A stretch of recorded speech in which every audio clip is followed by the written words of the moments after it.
Selamat pagi semuanya, apa kabar? Bapak Ibu Saudara, kita memasuki Minggu Prapaskah yang kelima dan hari ini kita akan belajar satu topik tentang konsekuensi kita mengikut Kristus. Konsekuensi kita percaya kepada Yesus yang disalib, percaya kepada Kristus yang bangkit dan kita menjadi saksi-saksinya. Markus pasal 6 ayat 1 sampai dengan 29 ayatnya banyak ya. Saya tetap ingin membaca secara lengkap buat kita semua sehingga kita bisa punya gambaran yang lengkap tentang apa yang disampaikan oleh firman Tuhan lewat catatan Markus ini. Markus pasal 6 ayat 1 sampai dengan 29 kita baca bergantian, ayatnya ada di layar. Kita akan baca bergantian, saya baca yang bernomor ganjil, Bapak Ibu menyambung dalam ayat yang bernomor genap. Kemudian Yesus berangkat dari situ dan tiba di tempat asalnya yaitu Nazaret, sedang murid-muridnya mengikuti dia.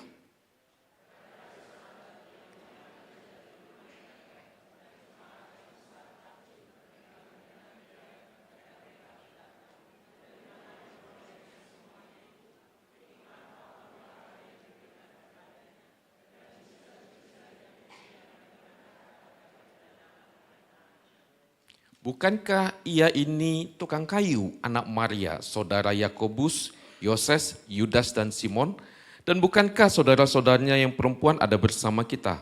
Lalu mereka kecewa dan menolak dia.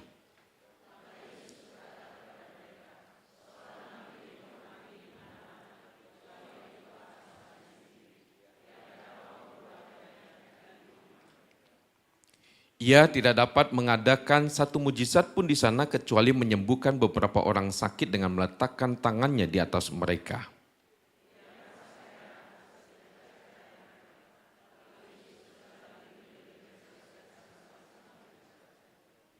Ia memanggil ke-12 murid itu dan mengutus mereka berdua-dua. Ia memberi mereka kuasa atas roh-roh jahat.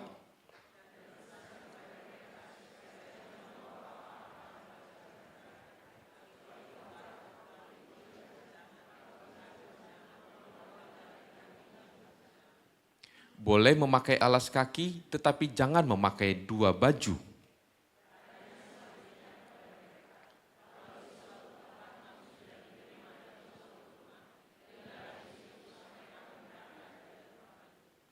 Dan kalau ada suatu tempat yang tidak mau menerima kamu dan kalau mereka tidak mau mendengarkan kamu, keluarlah dari situ dan kebaskanlah debu yang di kakimu sebagai peringatan bagi mereka.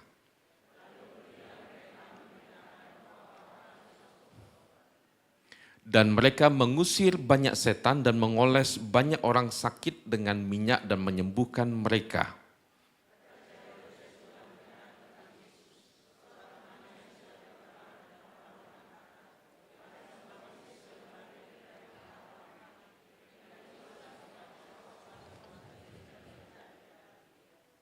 Yang lain mengatakan dia itu Elia. Yang lain lagi mengatakan dia itu seorang nabi sama seperti nabi-nabi yang dahulu.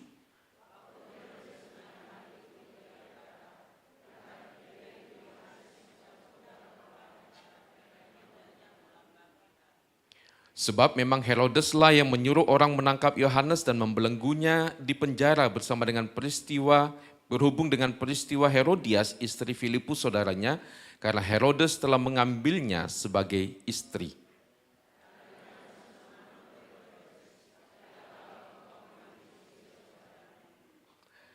Karena itu Herodias menaruh dendam pada Yohanes dan bermaksud untuk membunuh dia, tetapi ia tidak dapat melakukannya.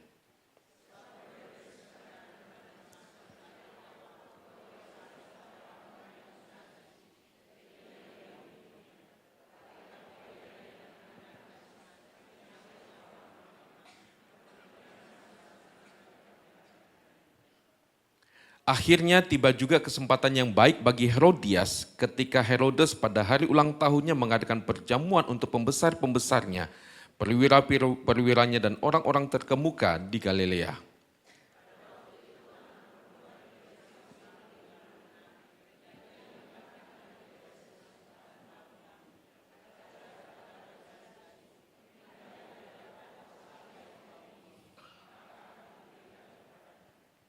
Lalu bersumpah kepadanya, apa saja yang kau minta akan kuberikan kepadamu, sekalipun setengah dari kerajaanku.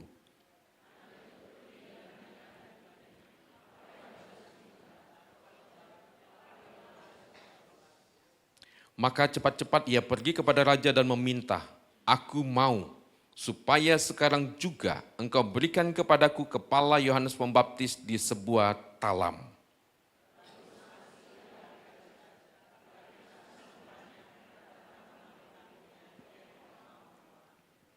Raja segera menyuruh seorang pengawal dengan perintah supaya mengambil kepala Yohanes. Orang itu pergi dan memenggal kepala Yohanes di penjara.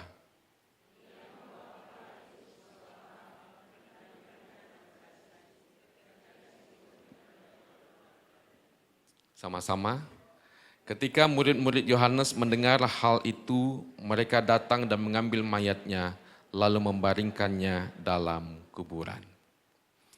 Bapak Ibu Saudara, beberapa tahun yang lalu ada sebuah film judulnya God's Not Dead. Ya, Allah itu tidak mati. Ya, dari judulnya kita bisa tahu karena ada kata not di tengahnya, maka film ini berbicara tentang ada satu pandangan yang mengatakan Allah itu mati, tetapi film ini berjudul Allah itu tidak mati. Ya, dari judul ini kita bisa tahu bahwa film ini berbicara tentang ada sebuah serangan yang ditujukan kepada kekristenan. Dan film ini memang berbicara tentang ada dosen yang ateis, dia mempertanyakan tentang eksistensi Tuhan dan dia menyerang tentang keberadaan Tuhan itu dan itu dianggap sebuah kekonyolan. Nah, seorang mahasiswa Kristen menyatakan tidak, Tuhan itu ada, Tuhan itu hidup, ya.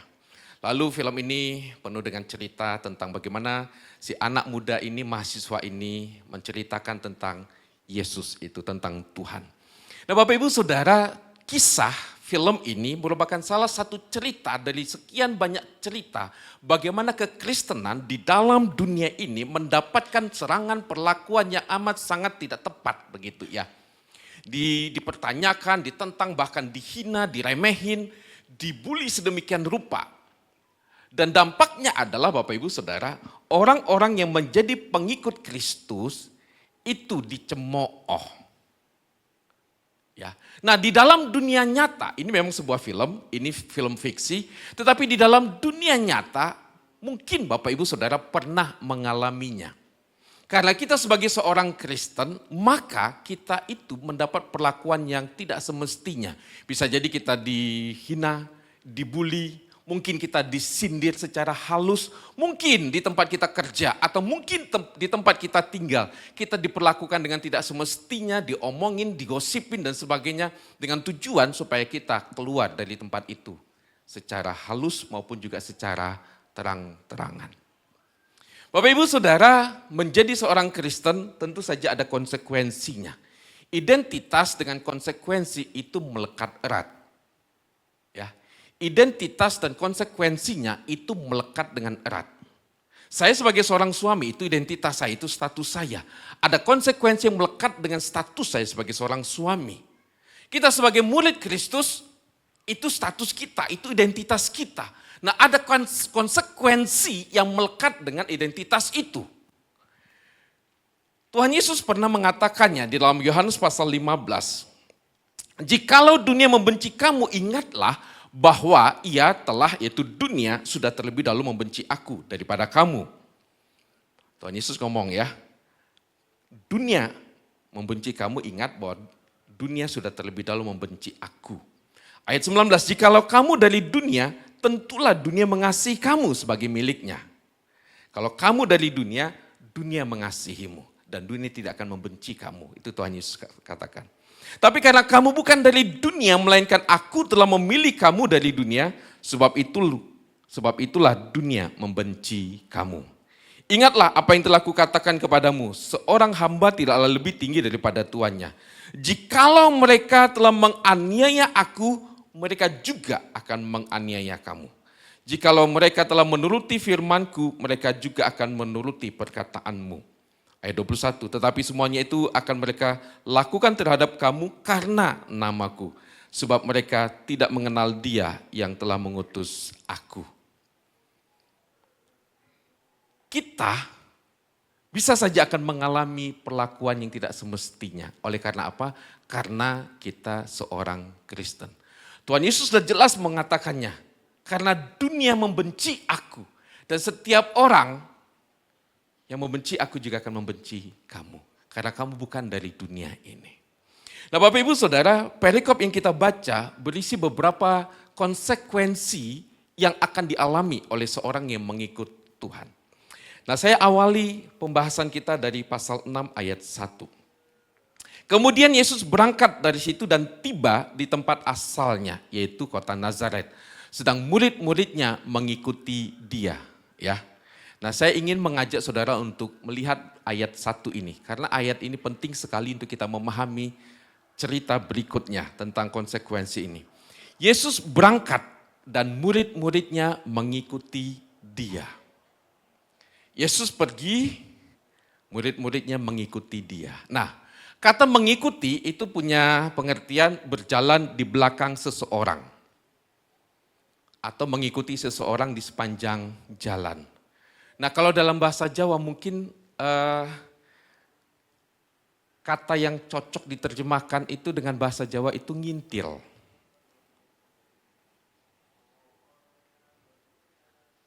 Tahu ngintil?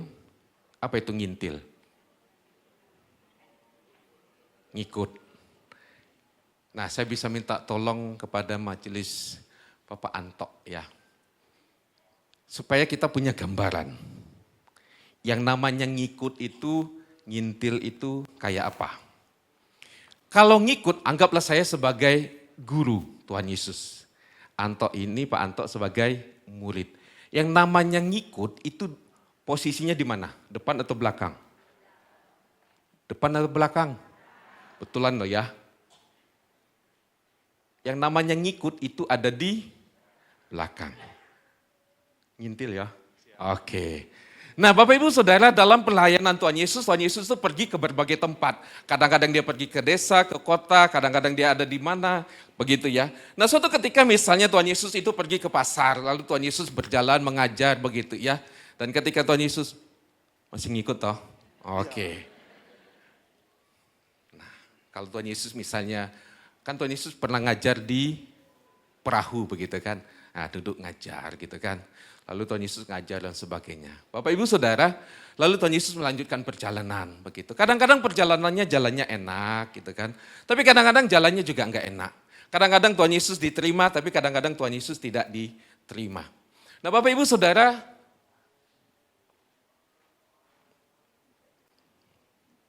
nah ini murid yang baik ya. Sekarang kita duduk lagi. Ini namanya ngintil. Sang guru pergi kemana, muridnya ikut. Ya. Kadang-kadang ikut Tuhan itu enak. Jadi para murid kadang-kadang diajak, kalau Bapak Ibu pernah baca kan, diajak makan. Para murid juga makan. Betul? Enak? Enak ya. Tapi kadang-kadang gak enak. Misalnya Tuhan Yesus ngajak para murid ikut pelayanan mengusir setan. Ada yang mau ikut mengusir setan? Gak mau. Oke, terima kasih. Silakan berikan tepuk tangan dulu yuk. Nah tapi begini Bapak Ibu Saudara. Kalau tadi itu kita melihat secara fisik, ya ngikut kemana saja pergi. Tapi kata ngintil ini, ngikut ini bukan sekedar jalan bareng. Bukan sekedar ikut jalan. Tetapi dalam seluruh kehidupan Tuhan Yesus, para murid itu melihat dengan jelas bagaimana Kristus ngajar, bagaimana hatinya, bagaimana dia melakukan segala sesuatu. Nah para murid melihat. Jadi di situ Tuhan Yesus mau mengajarkan kepada para murid tentang hatinya, tentang misinya, sehingga seluruh kehidupan para murid nanti menjadi serupa dengan Kristus. Itu namanya mengikut. Saya kepingin saudara nyolek teman sebelahnya. Pak, Bu, ikut Tuhan Yesus yuk gitu. Tapi begini, balik lagi. Ikut Tuhan Yesus kadang-kadang ada enaknya. Tapi kadang-kadang ada enggak enaknya. Kadang-kadang kalau Bapak Ibu Saudara membaca perikop-perikop sebelumnya, itu Tuhan Yesus itu menunjukkan kepada para murid tentang kuasanya. Dia powerful, dia omnipotent, dia bisa melakukan perkara-perkara yang ajaib, dia bisa meredakan badai, hanya dengan satu kata saja badai tenang. Dia bisa membangkitkan orang mati, dia bisa mengusir setan dan sebagainya. Dan ketika melihat itu semua, itu boleh kita katakan ada sisi enaknya. Tapi memasuki perikop ini, Tuhan mau mengajak para murid untuk melihat aspek yang lain kalau kamu ikut aku. Kalau kamu ikut aku, ada yang lain yang harus kamu lihat.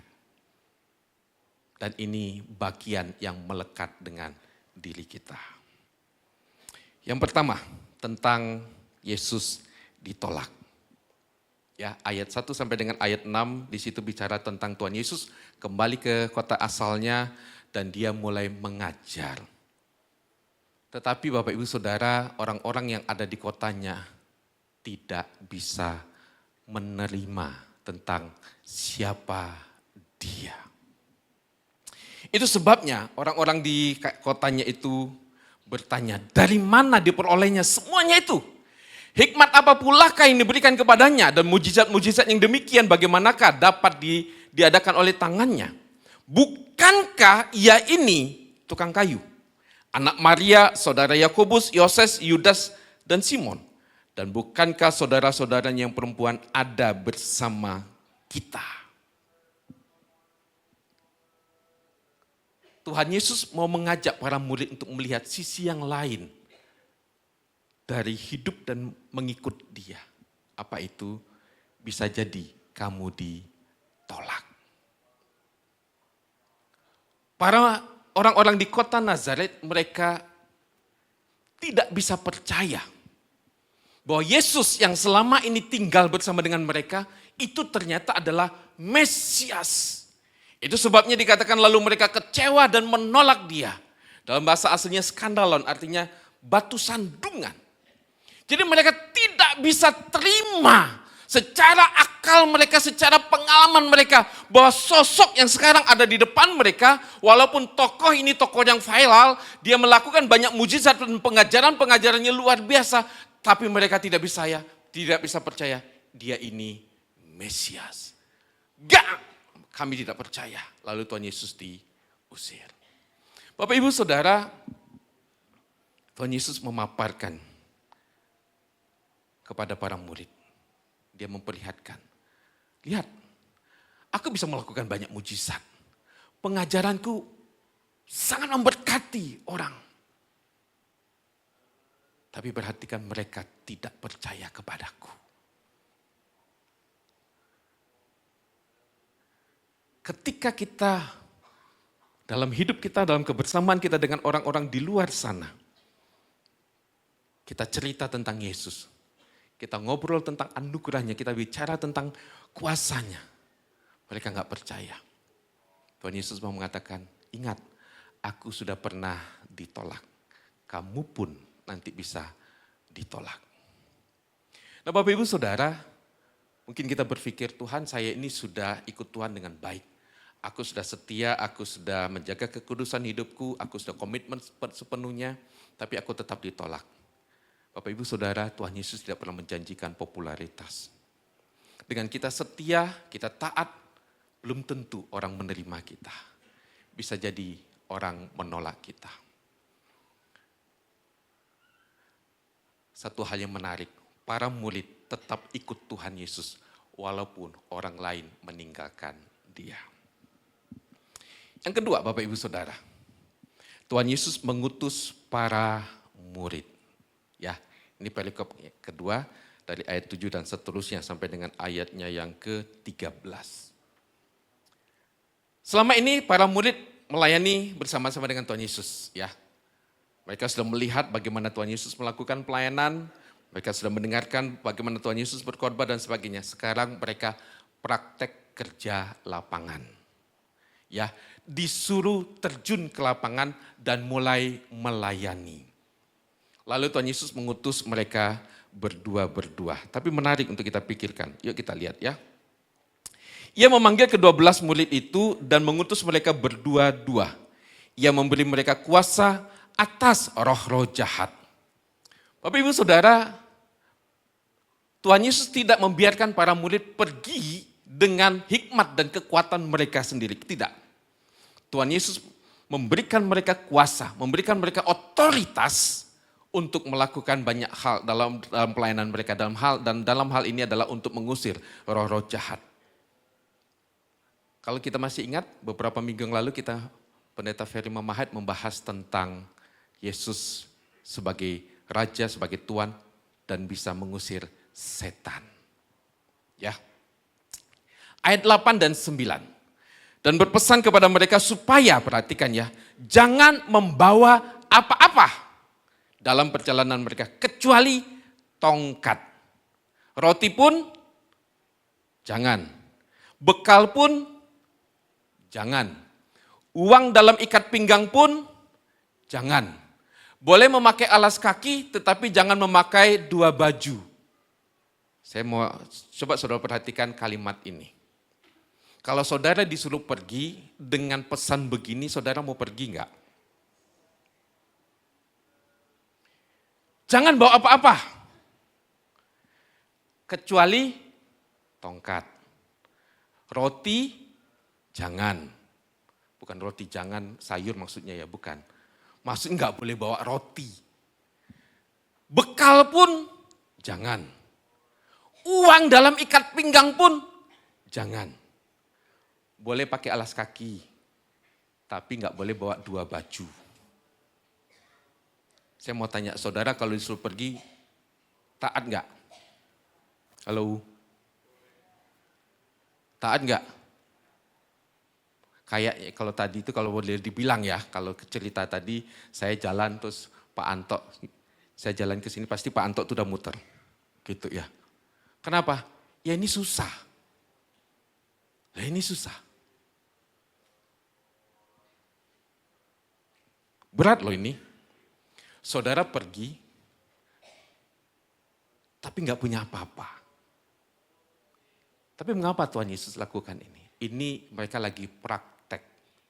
Gitu ya, jadi nggak selalu peristiwa ini terjadi. Tujuannya apa? Supaya para murid itu bergantung penuh kepada Tuhan. Bergantung penuh kepada Tuhan. Karena dalam hidup kita, tidak selalu kita itu punya sesuatu. Ada kalanya kita nggak punya. Ada kalanya kita nggak bisa mengandalkan siapa-siapa. Kecuali kita bergantung penuh kepada Tuhan. Dan nanti Tuhan yang punya cara untuk menolong kita. Ya. Ayat 10 dan 11. Katanya, kalau di suatu tempat kamu sudah diterima dalam suatu rumah, tinggallah di situ sampai kamu berangkat dari tempat itu. Dan kalau ada suatu tempat yang tidak mau menerima kamu, dan kalau mereka tidak mau mendengarkan kamu, keluarlah dari situ dan kebaskanlah debu yang di kakimu sebagai peringatan bagi mereka. Nah, mereka kan tadi nggak punya duit tuh. Terus kalau gitu mereka nginep di mana? Kalau ada yang menerima kamu, tinggallah di situ. Nah, masalahnya yang menerima itu siapa? Kalau rumahnya gedongan enak. Tapi kalau rumahnya sederhana, mau nggak mau harus terima. Jadi bukan fasilitas bintang 3, bintang 4, bintang 5, tapi bintang 7. Puyeng tinggal di situ, gitu ya. Bapak Ibu Saudara, Tuhan Yesus mengutus mereka. Tapi para murid itu taat. Mereka melakukannya. Dan kalau kita baca happy ending pelayanannya. Lalu nanti mereka pulang dan mereka cerita. Nah, tapi satu hal yang menarik Bapak Ibu Saudara yang ingin saya ajak untuk kita renungkan. Dalam ayatnya yang ke-7 gitu ya. Disebutkan ia memanggil ke-12 murid itu dan mengutus mereka berdua-dua. Murid Tuhan Yesus ada 12. Tapi dia mengutus berdua-berdua. Jadi kalau dari 12 menjadi berapa kelompok? 6. Bukankah lebih, perhatikan Bapak Ibu Saudara, lebih luas jangkauannya kalau pergi satu-satu, betul enggak? Simon Petrus sendiri, Yohanes sendiri, Yakobus sendiri gitu. Tapi Tuhan Yesus tidak melakukan cara itu. Dia menggunakan cara apa? Berdua-berdua. Tujuannya apa? Supaya mereka bisa kerjasama. Bapak Ibu Saudara, sesungguhnya Tuhan tuh punya strategi untuk kehidupan kita itu tidak sendiri. Tidak baik manusia itu hidup seorang diri. Karena itu Tuhan memberikan kepadanya penolong. Ya. Tuhan itu punya strategi berdua-berdua. Ya. Artinya ketika kita melayani tidak sendiri. Ketika kita menjalani hidup ini tidak sendiri. Kita butuh partner. Kita butuh teman dalam hidup ini. Kalau suami istri ya pasanganlah menjadi temanmu. Kalau saudara sebagai suami istri tidak bisa menjadi satu partner, nah saudara perlu bergumul betul di hadapan Tuhan. Mengapa itu bisa terjadi? Ya. Lalu berdua-berdua itu untuk apa? Saling menguatkan. Perhatikan Bapak Ibu, tadi pelayanan para murid itu misalnya mengusir setan. Itu pelayanan yang gak mudah. Itu perlu kebersamaan, saling support gitu ya. Kalau kamu ditolak di satu tempat, ada teman untuk menghibur dan menguatkan. Jadi Bapak Ibu Saudara, kita perlu teman. Salah satu manfaat dari cross kelompok kecil itu adalah kita punya teman. Teman dalam perjalanan untuk kita bertumbuh. Teman dalam perjalanan untuk kita melayani. Salah satu berkat Tuhan dan bukti nyata pertolongan Tuhan adalah Dia memberikan partner, teman di samping kita untuk menjalani hidup ini. Ya, karena itu Bapak Ibu Saudara, engkau harus punya teman. Cari orang yang bisa menolongmu untuk bersama-sama menjalani perjalanan iman ini. Yang ketiga, kematian Yohanes Pembaptis. Ini perikop yang ketiga. Bapak Ibu Saudara, kalau kita membaca kisah Tuhan Yesus mengutus para murid itu ada happy ending. Apa? Mereka bisa mengusir setan gitu ya. Mereka bisa melakukan pelayanan penyembuhan. Tapi ceritanya belum selesai. Masuk pada perikop berikutnya itu tentang kematian Yohanes Pembaptis. Markus memasukkan cerita ini di dalam Injilnya. Sebagai sebuah gambaran bagi kita semua bahwa bisa jadi kita kehilangan segala sesuatunya dalam hidup ini. Bisa jadi bahkan kita kehilangan nyawa kita. Karena apa? Karena kita mengikut Yesus. Memang satu sisi ada pelayanan yang berhasil kita lakukan. Memang dalam perjalanan iman kita ada hal-hal yang indah yang kita bisa dapatkan bersama dengan Tuhan. Tapi tidak selalu kita bisa dapatkan itu. Kadang-kadang kita harus mengalami yang namanya pergumulan yang amat sangat berat. Yohanes Pembaptis sampai dia menyerahkan nyawanya karena dia setia kepada Tuhan. Sesungguhnya Bapak Ibu Saudara, Yohanes Pembaptis ini mengalami itu semua karena dia menyampaikan kebenaran firman Tuhan kepada Herodes.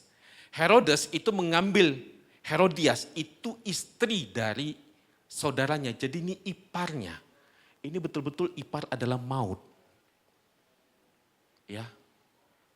Nah gara-gara ini akhirnya membawa maut juga bagi Yohanes Pembaptis, membawa kematian. Tapi Yohanes Pembaptis tetap setia.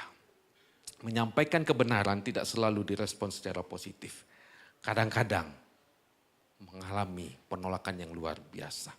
Tapi Bapak Ibu Saudara, apa yang menarik dari kisahnya Yohanes Pembaptis ini? Kematiannya bukanlah sebuah aib. Kematiannya bukanlah sebuah tanda kegagalannya. Tidak. Dan satu hal yang penting. Tidak ada kegagalan di dalam sebuah kesetiaan. Gak ada. Kalau kita setia sama Tuhan sampai kita mati. Dan matinya mungkin mengenaskan. itu bukan sebuah aib dan itu bukan sebuah kegagalan. Itu sebuah keindahan. Di dalam kesetiaan tidak ada kegagalan. Seorang suami yang setia menjaga kekudusan hidup dan pernikahannya sampai maut memisahkan.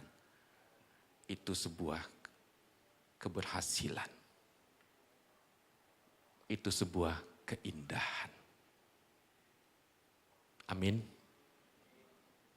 Mungkin Bapak Ibu Saudara dalam perjalanan iman kita sebagai seorang Kristen, kita mengalami masa-masa yang tidak mudah. Tapi dari kisahnya Yohanes ini, kenyamanan dunia dia rela lepaskan. Asalkan dia setia sama Tuhan. Dietrich Bonhoeffer, seorang teolog dari Jerman yang hidup pada masa pemerintahan Hitler. Dia sering memberikan kritikan kepada Hitler pada waktu itu.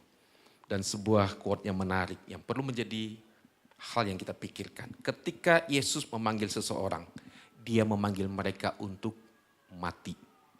Mengikuti Yesus bukanlah sebuah pilihan yang nyaman, tapi sebuah panggilan untuk hidup dalam ketaatan yang penuh, bahkan sampai kematian. Ketika kita melihat konsekuensi mengikut Tuhan, sesuatu yang amat sangat tidak mudah menurut ukuran kita. Karena itu Bapak Ibu Saudara, ada orang-orang Kristen yang memilih ini. Apa itu? Cari aman. Daripada Pak, bisnisku hancur. Daripada Pak, aku jadi rugi. Cari aman. Ya, gak apa-apa lah. Mengkhianati Yesus dikit-dikit lah. Cari aman. Pak, aku tuh sudah mencari pasangan hidup tuh bertahun-tahun Pak. Nah ini mumpung ada yang mau Pak. Daripada aku kehilangan Pak. Gak apa-apa ya Pak ya. Aku tak nikah. Nanti sesudah nikah aku balik lagi kok percaya Yesus. Ini cuma untuk nikah saja. Cari aman. Daripada dia rugi, daripada dia tidak mendapatkan wanita atau pria yang dia cintai. Cari aman aja wis. Kan gampang. Nanti sesudah menikah, datang sama Pak Kindo, aku salah Pak Kindo. Gitu kan. Bapak Ibu Saudara, ini bisa terjadi pada diri kita. Cari aman. Apakah itu solusi? Tidak. Justru menambah masalah. Saya mau tanya sama Bapak Ibu Saudara. Masih tetap mau ikut Yesus? Wis, mantap. Saya tanya sekali lagi, masalah yang jawab cuma satu. Masih tetap mau ikut Yesus? Mantap. Wis. Ya kita baca quote dari pendeta John Stott ini. 1, 2, 3.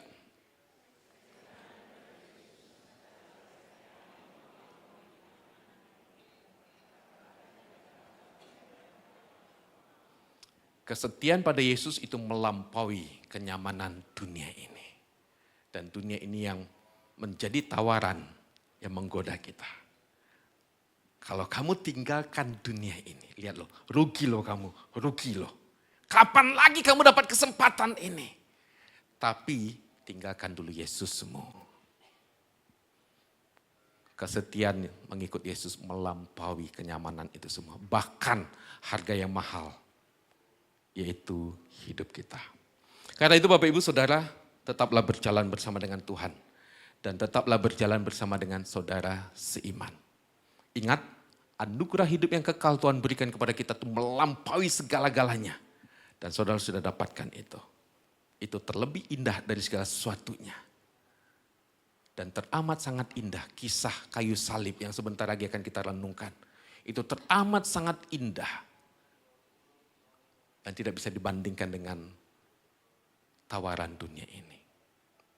Dan yang terakhir, kalau saudara minggu depan kita akan bahas tentang Tuhan Yesus memberi makan kepada 5.000 orang. Ada satu poin penting yang perlu ditambahkan untuk bagian ini. Tetap miliki hati yang berbelas kasihan. Di tengah-tengah penolakan yang diberikan oleh dunia kepada kita, tetap miliki hati yang berbelas kasihan. Orang benci kita, oke. Orang tidak suka sama kita, oke. Orang berusaha untuk menghentikan karir kita. Hati kita kepada orang itu tidak berubah. Hati yang penuh belas kasihan yang dari Tuhan. Ketika saya mempersiapkan renungan ini, saya membaca di YouTube, saya menonton beberapa cerita tentang orang-orang yang percaya kepada Yesus. Mereka mengalami begitu banyak situasi yang tidak mudah. Seorang ibu, dia percaya Yesus, karena dia percaya Yesus, dia punya anak, lalu anaknya diambil oleh orang tuanya, dan dia tidak diberikan kesempatan untuk bisa melihat anaknya dan seterusnya. Bagi seorang ibu itu amat sangat sulit, pergumulan yang tidak mudah. Dia tidak bisa mendapatkan warisan dan sebagainya, dan cerita yang lain mengalami aniaya, pemukulan dan sebagainya. Tapi mereka setia sama Tuhan. Mereka tahu konsekuensinya tidak mudah. Tapi justru itu menjadi sebuah kesaksian yang indah. Tetap mau ikut Tuhan Yesus? Amin. Setialah ikut Tuhan. Anugerah Tuhan terlalu indah buat kita. Pendeta Hendra akan pimpin dalam doa penutup.